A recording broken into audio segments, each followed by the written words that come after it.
당대표 후보군 조사를 해봤습니다. 가장 높은 사람이 누구냐? 정체성을 바로 얘기한 김문수가 1위를 달리고 있다는 건 큰 의미를 시사합니다. 왜 그랬을까요? 김문수 장관이 우리에게, 대한민국에게 올바른 방향을 제시했기 때문입니다. 지금 대한민국에는 몇 가지 일들이 크게 벌어지고 있습니다. 하나는 윤석열 정부에 대한 악마와, 또 하나는 우리끼리 자중질환이 일어나고 있습니다. 이 모든 중심에는 바로 한동훈이라는 자가 있다는 걸 우리는 명심해야 됩니다. 여러분들 생각해 보십시오. 김건희 여사에 대한 악마와, 물론 욕할 수 있습니다. 잘못된 부분 있습니다. 그런데 한번 우리가 비교해 볼까요? 이재명은 범죄자입니다. 여러분들, 그의 부인도 범죄자입니다. 여러분들, 법인카드를 마구 사용하고 대장동에서 엄청난 이득을 본 이재명, 이런 범죄자는 괜찮고 김건희 여사는 결혼 전에 있었던 일을 가지고 지금 비난을 하고 있습니다. 비난할 수 있습니다. 그러면 동등하게 이재명도, 그의 부인도, 문재인도, 김정숙도 비난해야 되는 거 아닙니까? 그런데 문제는 뭐냐?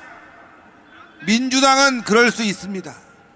그런데 왜 국민의힘마저도 우리가 이렇게 부끄러워해야 됩니까? 왜 민주당과 싸우지 않습니까, 여러분들? 그게 국민의힘의 문제입니다. 우리가 우리의 문제를 부끄러워할 때, 물론 우리의 문제를 부끄러워하고 고치는 것이 맞습니다.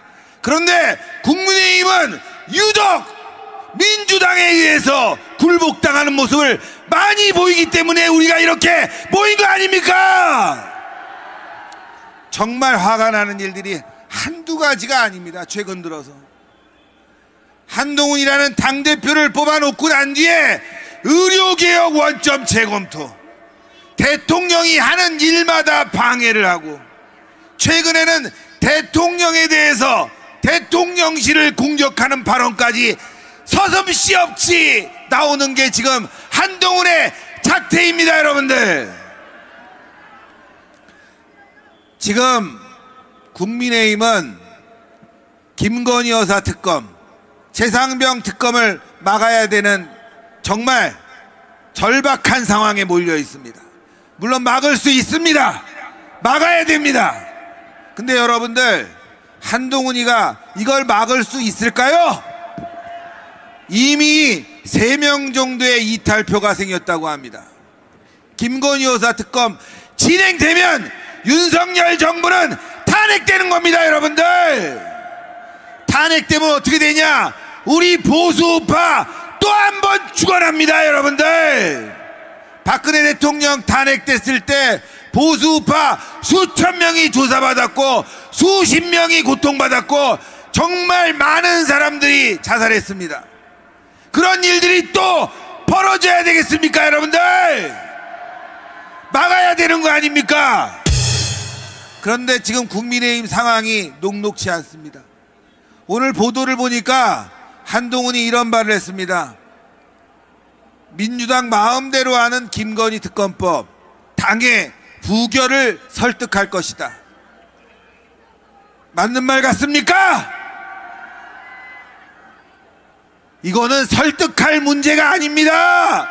당연한 겁니다. 여러분들, 우리 당은 부결이 당론이다, 이거 아닙니까? 그런데 어떻게 부결을 설득합니까? 한동훈이 메시지를 던진 겁니다. 윤석열 탄핵하라는 메시지를 저당 대표가 던진 겁니다. 한동훈은 반역자다, 반역자다. 여러분들, 그렇지 않습니까? 당연히 부결입니다.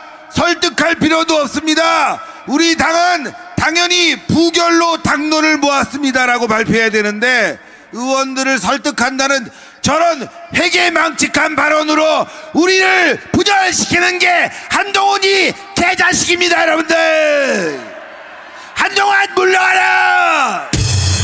물러가라! 물러가라!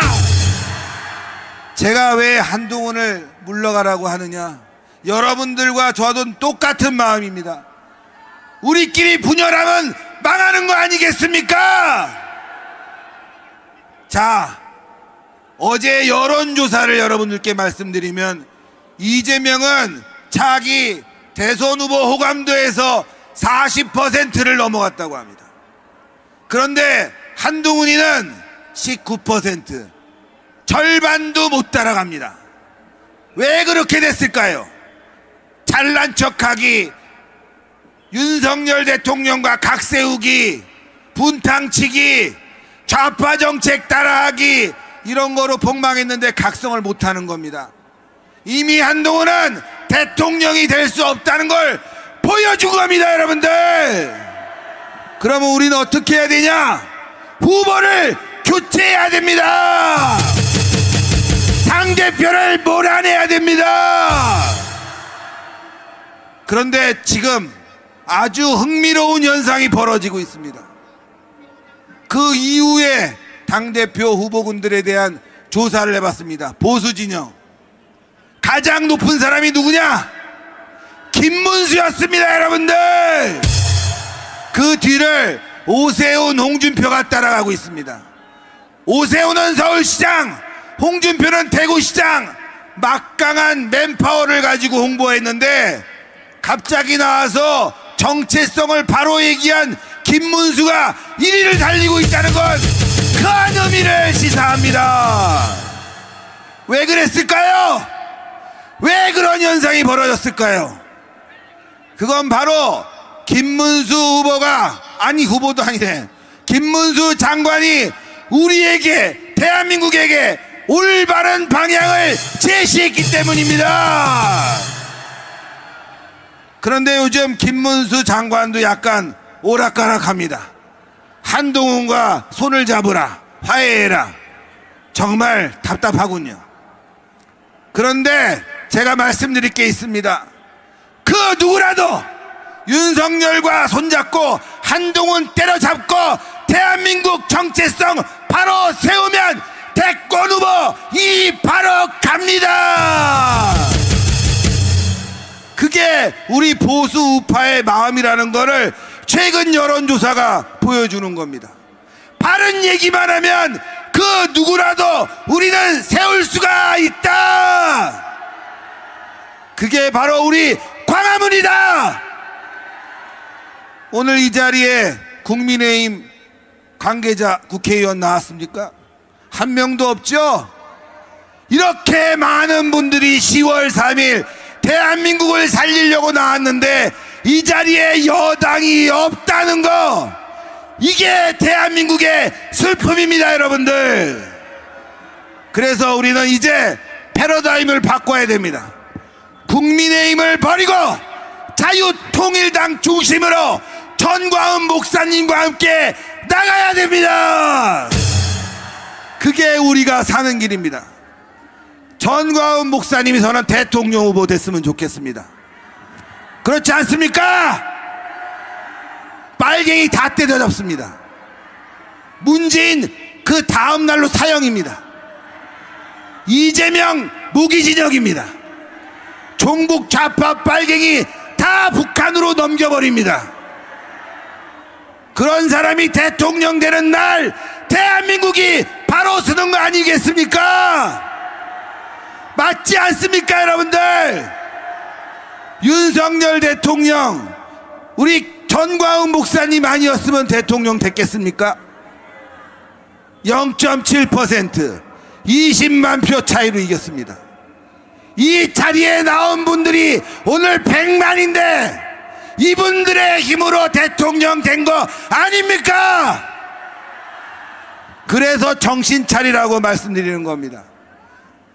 우리는 결집해야 됩니다. 앞으로도 승리해야 됩니다. 여러분들이 해낼 수 있습니다.